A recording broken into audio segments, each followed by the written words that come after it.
Imagine a power grid that doesn't stop at national borders. A network stretching from the Horn of Africa to the western coast. A grid born in Ethiopia, not to serve just one country, but an entire continent. It could be powerful enough to turn night into day for hundreds of millions. It's not a fantasy. It's already being built. This is the story of the Ethiopian supergrid and how one country could transform Africa's future. Let's begin with Ethiopia, a country rich in something far more valuable than oil or gold. Energy potential. At the center of it all lies the Blue Nile River, and on it stands a symbol of ambition, the Grand Ethiopian Renaissance Dam, or GERD. With a capacity of over 6,000 megawatts, it is the largest hydroelectric dam in Africa. It has the power to light up millions of homes, drive entire cities, and fuel billions in economic growth. But the story doesn't end there. Ethiopia is also blessed with incredible natural resources. It has highland winds that blow constantly, vast land with strong sunlight all year, and geothermal fields bubbling just below the surface. Experts estimate that Ethiopia could generate more than 20,000 megawatts of renewable energy. That is more than it needs for itself.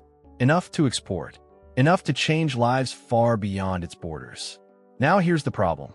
More than 600 million people in Africa still live without reliable electricity.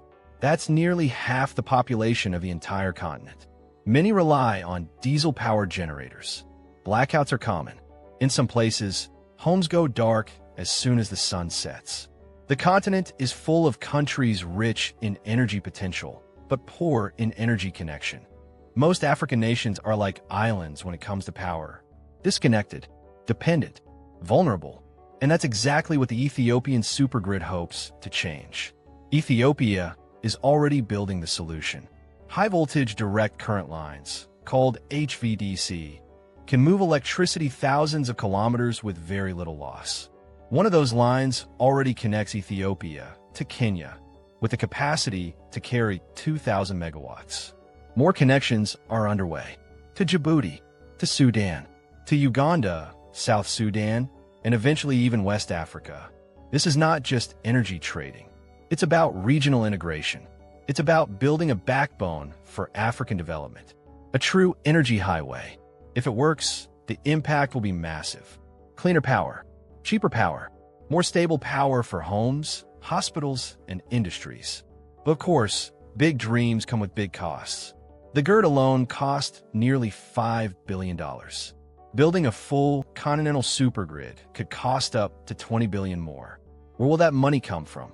Some will come from Ethiopia, some from neighboring countries, but most will need to come from international development partners.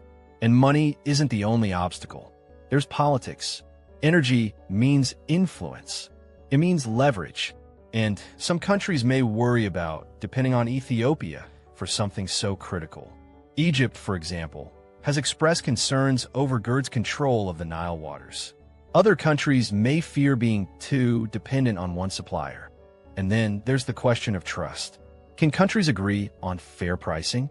Will power ever be used as a political weapon? These are hard questions, but they're not impossible to answer. Already, Ethiopia has signed long-term energy deals with Kenya.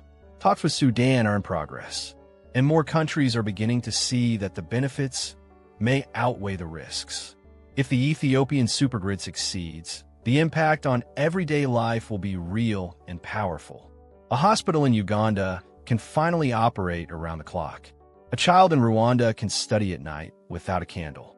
A factory in South Sudan can grow without shutting down during blackouts. And Ethiopia? It doesn't just sell electricity. It earns revenue. It creates jobs. It becomes a leader in clean, green African energy. More than that, Ethiopia becomes a symbol, a country showing the world that development can be homegrown, that African nations can lead in renewable energy, and that the future doesn't have to come from outside, it can rise from within. Now imagine this grid expanding beyond East Africa, connecting with Central Africa, eventually West Africa. One day, even linking into Europe or the Middle East through advanced undersea cables. This isn't a fantasy. Europe is already importing clean energy from Morocco. The technology exists. Africa just needs to build it. The Ethiopian supergrid isn't just a power project. It's an opportunity to shift how we see the continent. For too long, Africa has been seen only as a place of need. But what if it became the solution? What if the next global energy revolution starts here, in Ethiopia? This story isn't just about electricity. It's about vision. It's about unity.